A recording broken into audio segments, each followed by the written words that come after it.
In den letzten Jahren habe ich in persönlichen Gesprächen immer wieder von einer sprichwörtlichen Bombe gesprochen, die hier in Europa, insbesondere in Deutschland, unter anderem durch eine verantwortungslose Migrationspolitik gelegt wird und dass es nur noch einen Wahnsinnigen braucht, der diese Bombe hochgehen lässt.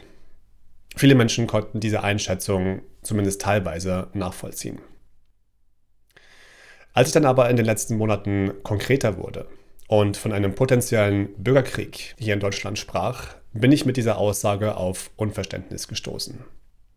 Ich meine, auch für mich, der ich in Frieden in diesem Land aufgewachsen bin, hört sich dieses Wort, dieser Gedanke Bürgerkrieg befremdlich an.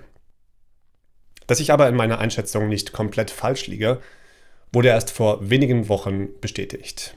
Nämlich dadurch, dass Experten in Großbritannien von einem Bürgerkrieg in den nächsten 5 Jahren ausgehen und dass dieser selbst mit einer sofortigen Kurskorrektur von Regierungsseite unausweichlich geworden ist. Jetzt ist Großbritannien natürlich nicht gleich Deutschland. Und von dem, was ich vor Ort und natürlich auch über das Internet gesehen habe, hat meiner Einschätzung nach Großbritannien einen gewissen Vorsprung, was zum Beispiel die Islamisierung und die Einschränkung der Meinungsfreiheit von Staatsseite anbelangt. Wir in Deutschland folgen Großbritannien aber mit nicht allzu viel Abstand. Von daher möchte ich hier meine Befürchtung, die ich unter anderem in der Kurzserie Warum wir kämpfen ausgesprochen habe, noch konkreter machen. Ich gehe aufgrund der von oben scheinbar bewusst geschürten Spannungen hier in Europa davon aus, dass wir in Deutschland in 5 bis 10 Jahren Zustände haben werden, die überreif für einen Bürgerkrieg sind. 5 bis 10 Jahre. Es würde mich sehr wundern, wenn es länger dauern würde. Und wundern ist hier das Wort, das für mich am meisten angebracht scheint. Es braucht ein Wunder. Es braucht ein übernatürliches Eingreifen Gottes, damit unser Land in 5 bis 10 Jahren nicht in einem Blutbad versinkt. Warum jetzt dieses Video mit dem Titel Freiheit durch Untertitel? Seit einigen Monaten merke ich verstärkt, dass ich mich persönlich auf einem schmalen Grat bewege. Kurz zum Hintergrund. Ich bin Teilzeit an einem großen Flughafen hier in Deutschland angestellt. Und mit dieser Arbeit bezahle ich meine Rechnungen, unterstütze meine Familie, unterstütze andere Ministries, die es wert sind, unterstützt zu werden.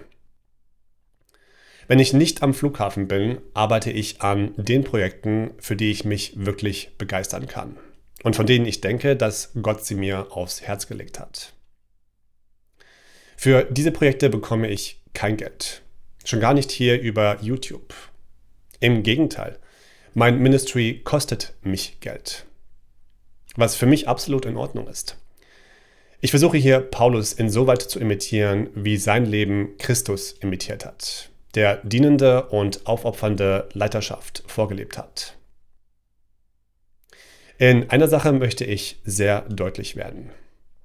Sie werden mich hier niemals sagen hören, bitte unterstützen Sie mich finanziell. Das werden Sie mich auch nirgendwo anders sagen hören. Wo ich jetzt aber nicht mehr drum herum komme, ist, um praktische Unterstützung zu bitten. Die Projekte, die ich gerne zeitnah bearbeitet sehen möchte, damit sie gute Früchte tragen können, sind einfach zu viele für eine Person. Von daher, was könnten Sie tun? Was könnten Sie tun?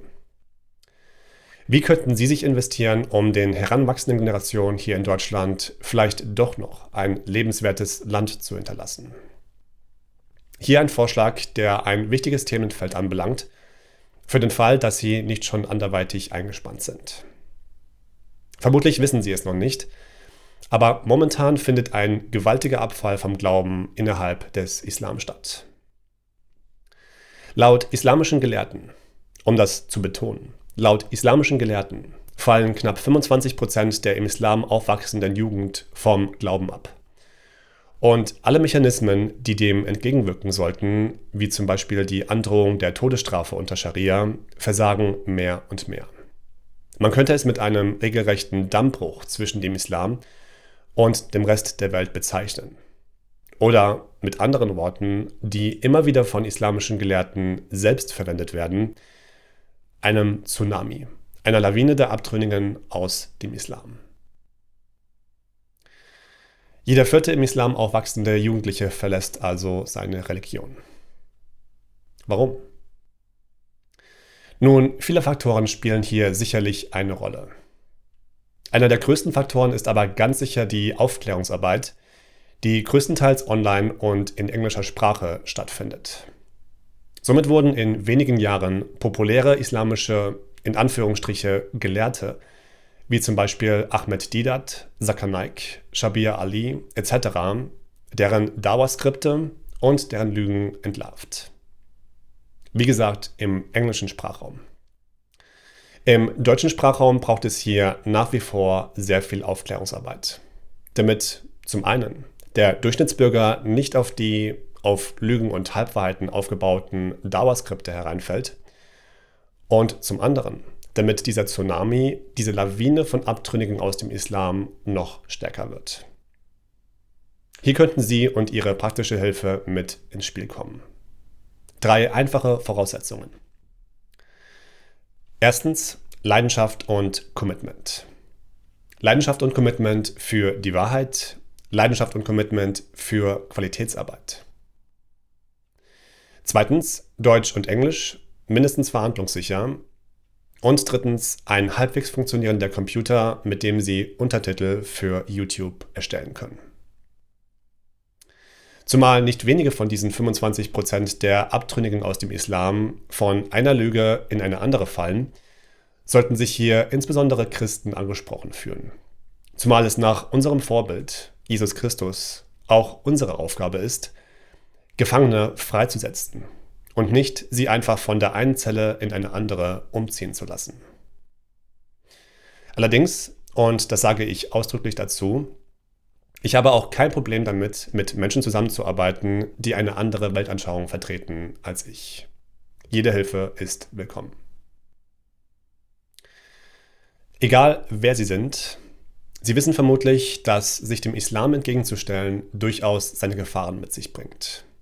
Falls nicht, lesen Sie hierzu gerne mal einen der am häufigsten aus dem Kontext gerissenen und zitierten Verse aus dem Koran, Sure 5,32 im Kontext. Dieses Hintergrundwissen sollte Sie jedoch nicht davon abhalten, sich in diese Arbeit zu investieren. Sie müssen hier nicht im wahrsten Sinne des Wortes Ihren Hals riskieren. Dafür sind viele andere, unter anderem auch ich, da. Ihr Name wird entsprechend nicht in Verbindung mit Ihrer Arbeit erwähnt werden, wenn Sie das nicht ausdrücklich möchten. Zum Inhalt. Auf meiner Website habe ich eine Beispielliste von Videos veröffentlicht, die absolute Schätze auf YouTube sind. Mehrere Videos habe ich bereits selbst mit Untertiteln versehen, was Sie in der Spalte Status erkennen können. Ganz grob gibt es folgende 3 Kategorien von Videos. Erstens Apologetik, das heißt Antworten auf häufig von Muslimen gestellte Fragen. Zweitens Polemik in Bezug auf Mohammed und den Koran. Und drittens ein großes Themenfeld: Mohammed ist nicht in der Bibel prophezeit. Ein Thema, mit dem ich mich schon seit einigen Jahren wegen dem Projekt Das Kreuz in der Tora beschäftige. Ungemein wichtig, ungemein lehrreich und ein weiterer Nagel im Sarg des Islam. Wenn Sie sich für den Inhalt des einen oder des anderen aufgeführten Videos begeistern können, dann treten Sie gerne mit mir in Kontakt. Falls Sie jetzt sagen, ich habe zwar schon Interesse, aber mit YouTube und Untertiteln habe ich nichts am Hut, dann sage ich Ihnen hiermit Folgendes. Erstens, es gab mal eine Zeit, in der ich dasselbe sagen konnte. Und zweitens, ich glaube an das von Jesus vorgelebte Prinzip der Jüngerschaft. Entsprechend sind keine Vorkenntnisse für das Erstellen von Untertiteln auf YouTube erforderlich. In dem nächsten Video, Freiheit durch Untertitel, Teil 2 von 2, werde ich Ihnen Schritt für Schritt erklären, was zu beachten ist, um qualitativ hochwertige Untertitel zu erstellen.